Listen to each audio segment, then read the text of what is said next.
शिव का तत्व, परम मौन की सत्ता। यह कोई काव्यात्मक वाक्य नहीं है, यह कोई धार्मिक घोषणा नहीं है।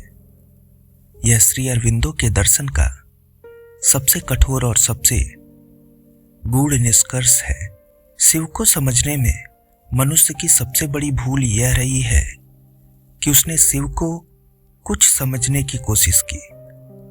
कोई रूप, कोई शक्ति, कोई देवता या कोई सहारा। पर अरविंदो जिस शिव की बात करते हैं वह कुछ नहीं है। वे उस स्थिति का नाम है जहां कुछ भी कहने की आवश्यकता समाप्त हो जाती है। परम मौन मतलब वह मौन नहीं जो थकान से आता है या डर से या मजबूरी से। यह वह मौन है जो पूर्ण जानने के बाद उतरता है, जहां चेतना को अब स्वयं को समझने की जरूरत नहीं रहती। मनुष्य बोलता है क्योंकि वह अधूरा है। मनुष्य सोचता है क्योंकि वह खोज में है। मनुष्य प्रश्न करता है क्योंकि वह असंतुष्ट है। शिव का तत्व इन तीनों से मुक्त है, इसीलिए शिव मौन है, कमजोरी नहीं है। वह परिपूर्णता का भार है। अरविंदो कहते हैं, परम सत्ता का पहला स्वरूप शांति नहीं, प्रकाश नहीं, आनंद भी नहीं, बल्कि निस्तब्धता है। ऐसी निस्तब्धता जिसमें कोई कमी नहीं है, जिसमें कोई प्रतीक्षा नहीं है, जिसमें कोई उद्देश्य नहीं है। यही कारण है कि शिव को कर्ता नहीं कहा गया। वे सृजन नहीं करते, वे संचालन नहीं करते, वे हस्तक्षेप नहीं करते, फिर भी सब कुछ उन्हीं में घटित होता है। यह बात मनुष्य को भीतर तक हिला देती है, क्योंकि मनुष्य की पूरी आदत कर्तृत्व पर टिकी हुई है। उसे लगता है जो करता है वही है, पर शिव का तत्व करने से पहले का सत्य है। जैसे आकाश बादल नहीं बनता, पर बिना आकाश बादल संभव भी नहीं। शिव उसी आकाश की तरह है, निष्क्रिय दिखाई देते हुए भी सर्वसमावेशी। इसीलिए शिव का मौन रिक्त नहीं है, वह भरा हुआ मौन है। इतना भरा हुआ कि उसमें कोई हलचल आवश्यक नहीं। मनुष्य जब उस मौन के सामने खड़ा होता है तो उसे घबराहट होती है, क्योंकि वहां कोई उत्तर नहीं मिलता, कोई आश्वासन नहीं मिलता, कोई दया नहीं मिलती।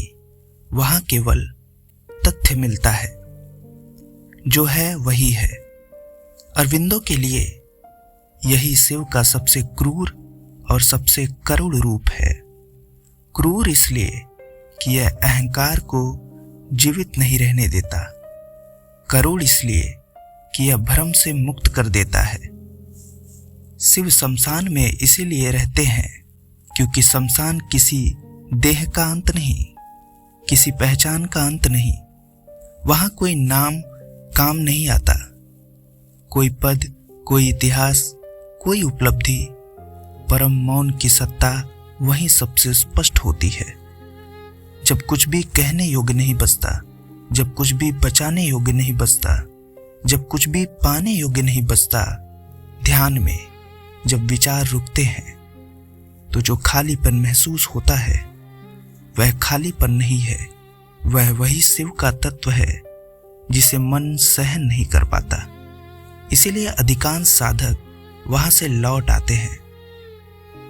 वे अनुभव चाहते हैं, दर्शन चाहते हैं, आनंद चाहते हैं, पर शिव कुछ नहीं देते। वे केवल सब कुछ गिरा देते हैं, और जो गिर जाता है वही मुक्त होता है। शिव का तत्व कोई उपदेश नहीं देता, कोई दिशा नहीं दिखाता, कोई भविष्य नहीं रचता। वह बस मौन में स्थित रहता है, और उसी मौन के कारण सारी सृष्टि अपनी अपनी हलचल में संभव हो पाती है। इसीलिए शिव को समझा नहीं जाता, शिव को सह लिया जाता है। और जिस दिन मनुष्य इस मौन को बिना भागे सह लेता है, उसी दिन शिव कोई देव नहीं रहते, वे स्वयं उसका स्वभाव बन जाते हैं। मनुष्य अक्सर यह समझता है कि शिव का मौन निष्क्रियता है।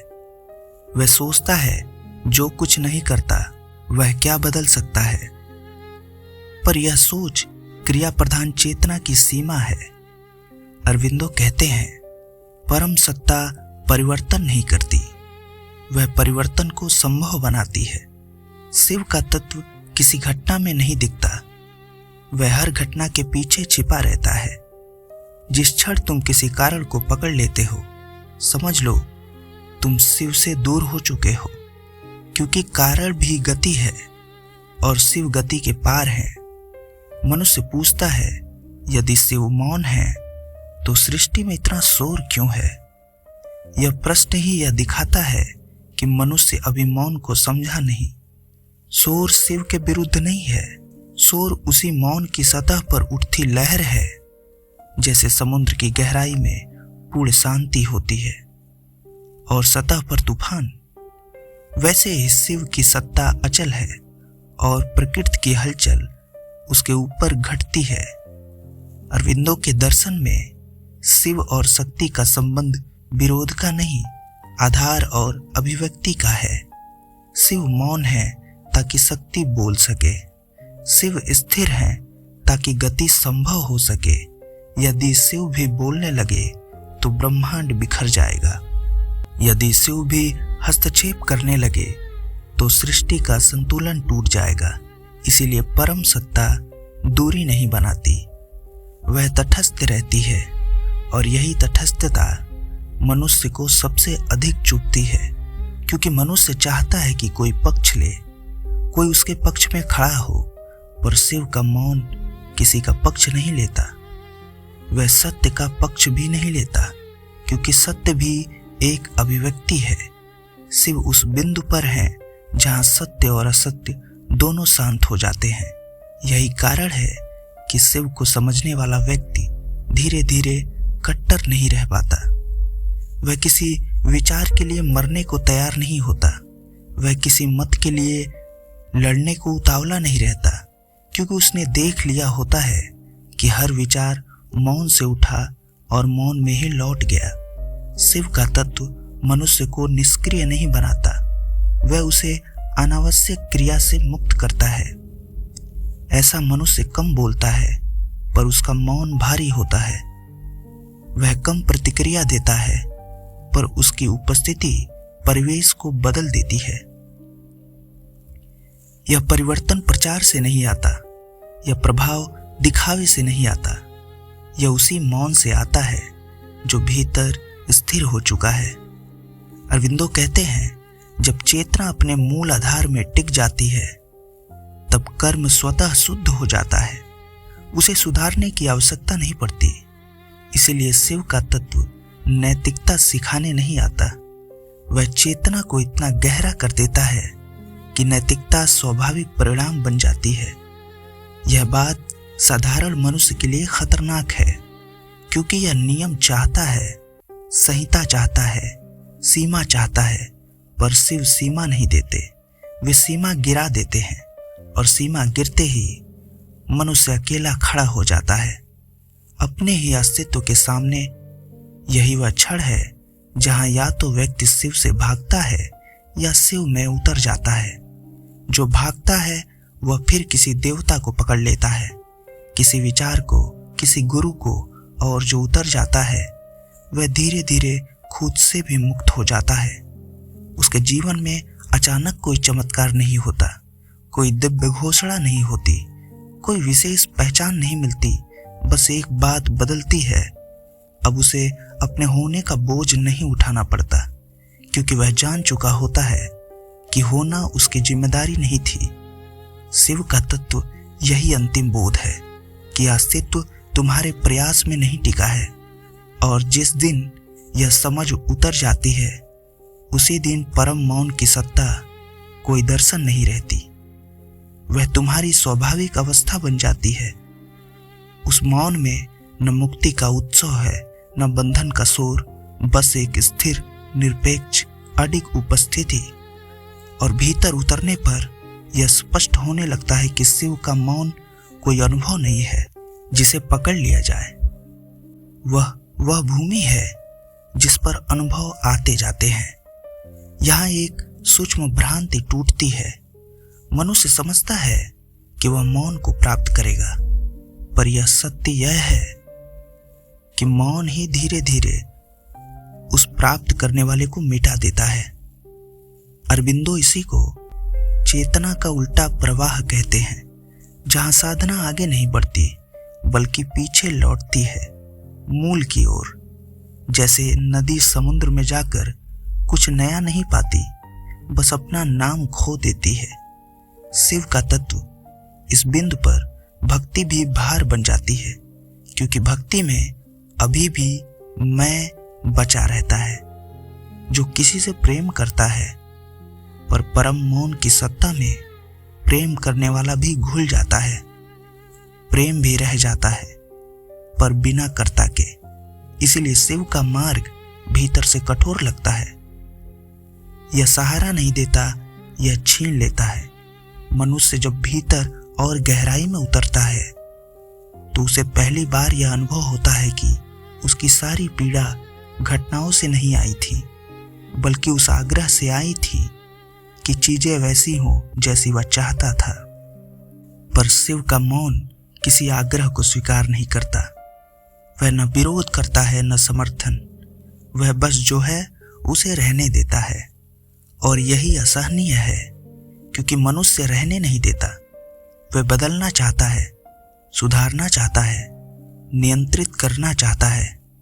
परम मौन की सत्ता नियंत्रण की अंतिम हार है। यहीं पर डर उठता है। अचानक लगता है कि अगर कुछ भी नियंत्रित नहीं किया तो मैं कहाँ रहूंगा। यही वह क्षण है जहां अहंकार अंतिम प्रयास करता है अपने अस्तित्व को बचाने का। वह कहता है, अगर मैं नहीं रहा तो संसार कैसे चलेगा। शिव का मौन इस प्रश्न का उत्तर नहीं देता। वह बस इस प्रश्न को अप्रासंगिक बना देता है, और इसी अप्रासंगिकता में अहंकार चुपचाप गिर जाता है। न मरता है न जीता है, बस घुल जाता है। यह कोई नाटकीय क्षण नहीं होता, कोई घंटा नहीं बजता, कोई आकाश नहीं फटता। बस एक बात घटती है, भीतर का शोर अब आदेश नहीं बनता। विचार आते हैं पर वे शासक नहीं रहते। भावनाएं उठती हैं पर वे पहचान नहीं बनती। जीवन बदलता है पर अब उस पर चिपकाव नहीं रहता।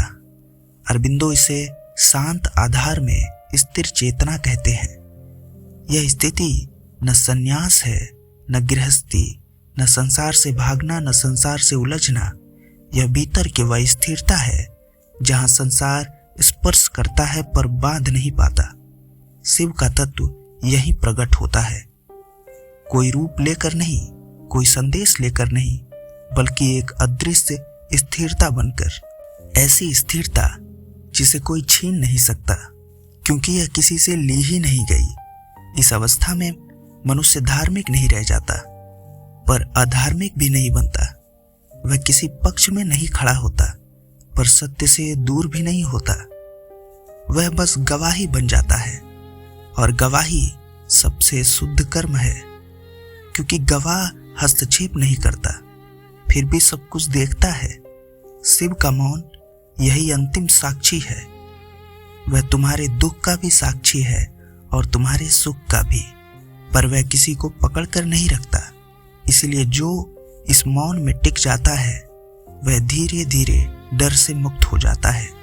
मृत्यु का डर भी यहाँ आकर अपनी पकड़ खो देता है, क्योंकि मृत्यु कुछ छीनती है और यहाँ छीनने को कुछ बचा ही नहीं। यही कारण है कि शिव को काल का भी स्वामी कहा गया। इसीलिए नहीं कि वे समय को नियंत्रित करते हैं, बल्कि इसीलिए कि वे समय से पहले हैं। जहां पहले बाद का भेद अर्थ खो देता है, और जब चेतना इस बिंदु को छू लेती है तो जीवन किसी लक्ष्य की ओर दौड़ नहीं रह जाता।